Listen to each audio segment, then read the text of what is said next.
ইসলামের কোন দিনে মুসলমানদের জন্য হজ উদযাপিত হয়?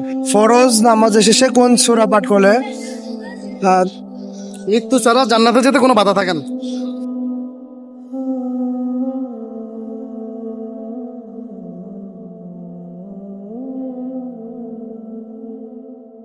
আসসালামু আলাইকুম রহমতুল্লাহি ওয়া বারাকাতুহু। প্রিয় বন্ধু, সবাই কেমন আছেন? আশা করি সবাই ভালো আছেন। আজকে আমরা চলে আসলাম হচ্ছে বাণিজ্য মেলাতে। এখানে কিছু মানুষদের ইসলামিক বেসিক প্রশ্ন করব, দেখি ওরা কতটুকু আমাদের প্রশ্ন আনসার দিতে পারে। অবশ্যই আপনারা দেখতেছেন হল ইসলাম 24, আপনাদের সাথে আছে মাহাদি হাসান, ক্যামেরাতে আছে ফাহাদ। আমাদের ইউটিউব চ্যানেল নতুন ইউটিউব চ্যানেল সাবস্ক্রাইব করুন, ফেসবুক নতুন ফেসবুক ফলো করবেন। ধন্যবাদ সবাইকে। আসসালামু আলাইকুম রহমতুল্লাহি ওয়া বারাকাতুহু।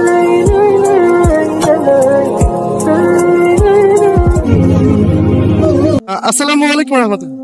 ওয়ালাইকুম আসসালাম। ভালো আছেন? আলহামদুলিল্লাহ ভালো আছি। আপনি কেমন আছেন? জি আলহামদুলিল্লাহ আমি ভালো আছি। আপু কেমন আছে? জি আলহামদুলিল্লাহ ভালো। তো মূলত আমরা একটা ইসলামিক ইউটিউব চ্যানেল চলে আসলাম, হল ইসলাম 24। আপনাদেরকে ইসলামিক প্রশ্ন করবো, অ্যান্সার দিলে পুরস্কার রয়েছে। প্রস্তুত? জি আমি প্রস্তুত। আপনি প্রস্তুত? হ্যাঁ প্রস্তুত। দেখেন, সত্যি কথা কিন্তু মেগা পুরস্কার রয়েছে। বলতে হবে ফরজ নামাজের শেষে এমন কোন সূরা পাঠ করলে যে মৃত্যু ছাড়া জান্নাতে যেতে কোনো বাধা থাকে না?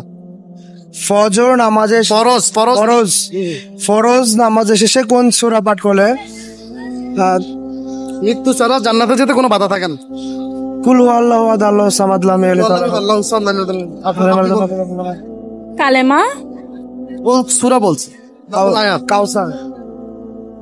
কুল আল্লাহ ও যেটা বলছে ওটাই। ভেবেচিন্তে দেখেন, আপনাদের কাছে পুরো 1 মিনিট টাইম আছে, কিন্তু ভেবেচিন্তে বলতে হবে। আবার বলুন আবার বলুন। ফরজ নামাজের পরে এমন কোন সূরা আছে যেটা পাঠ করলে জান্নাতে যেতে, মৃত্যু ছাড়া জান্নাতে যেতে কোনো বাধা থাকে না? সূরা আয়াতুল কুরসি। অপশন আছে কি আপনার? অপশন আছে। যে অপশন দেন। অপশন দিয়ে দিচ্ছি। সূরা ইখলাস, আয়াতুল কুরসি, সূরা নাস। ইখলাস, আয়াতুল কুরসি, সূরা নাস। তিনটা অপশন দিয়েছি, ইখলাস, আয়াতুল কুরসি, সূরা নাস।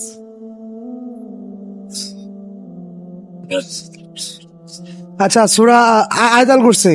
আয়াতুল কুরসি। আয়াতুল কুরসি। হ্যাঁ আয়াতুল কুরসি। আয়াতুল কুরসি। সঠিক উত্তর কি নিয়ে নিব? জি নিতে পারেন। দেখতে পাচ্ছি আপনাদের উত্তরটি সঠিক হয়েছে। উত্তরটা কে দিয়েছে? আমি আপনি অপশন দেওয়ার আগে কি তার মধ্যে আয়াতুল কুরসি? আয়াতুল কুরসি। এখন আগে কাটটা নিয়ে আপনার বলতে হবে, দুজন ভিতরে আগে কাটটা নিব। অপশন দেওয়ার পরে তো ভাই বলছেন। আচ্ছা ও আমাকে দিয়ে দিছে। হ্যাঁ আপনি মাশাআল্লাহ দেখতে পাচ্ছি আপনি উত্তর সঠিক হয়েছেন। আপনি আমাদের কাছ থেকে একটা পুরস্কার পাবেন, কিন্তু মেগা পুরস্কার রয়েছে আজকে। আচ্ছা আচ্ছা। আপনি কিন্তু আমাদের সাথে আরেকবার কুইজ অংশগ্রহণ করেছেন। জি ওই সময় পুরস্কার কি পেয়েছেন? আতর টুপি এবং তসবিহ, এটা ভালো ছিল। জি। আজকে আমাদের চ্যানেলের পক্ষ থেকে আরো ভালো পুরস্কার রয়েছে আপনার জন্য। আপনার জন্য রয়েছে আমাদের চ্যানেলের পক্ষ থেকে। ও থ্যাংক ইউ।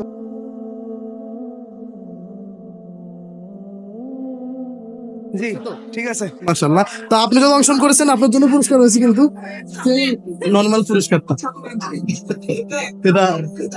এটা আপনার জন্য। দোয়া করবেন। আসসালামু আলাইকুম। ওয়ালাইকুম আসসালাম। চ্যানেল সাবস্ক্রাইব করে রাখবেন। জি অবশ্যই। এখনো কিন্তু সাবস্ক্রাইব করেন আপনি? না আমি ফেসবুকে করে রাখছি। দোয়া করবেন। আসসালামু আলাইকুম। ওয়ালাইকুম আসসালাম।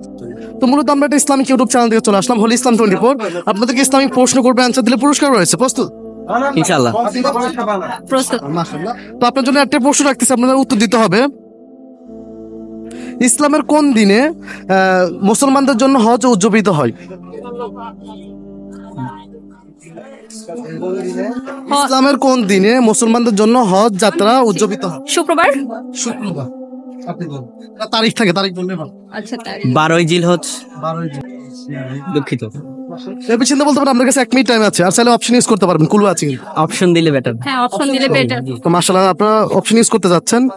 9 জিলহজ, 10 জিলহজ, আর আপনি বলছেন 12 জিলহজ। 12 জিলহজ রাখছেন। হ্যাঁ 12 জিলহজ তাইলে। 12ই জিলহজ। 12 জিলহজ। জি আপনিও 12 জিলহজ।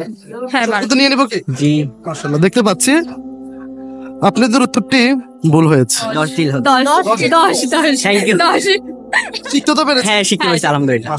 তো আপনারা কি ইসলামিক কুইজে কখনো অংশগ্রহণ করেছেন? না এই প্রথম। পাঁচটা? জি পাঁচটা অংশগ্রহণ করে আপনার উত্তরটা শিখতে পেরেছেন, কেমন লাগতেছে? আলহামদুলিল্লাহ অনেক ভালো। মাশাআল্লাহ। তো আপনার জন্য কিন্তু আমরা একটা সান্ত্বনামূলক পুরস্কার রেখেছি অংশগ্রহণ করার কারণে, ঠিক আছে? আপনার জন্য একটা, থ্যাংক ইউ। আপনার জন্য একটা। দোয়া করবেন। আসসালামু আলাইকুম।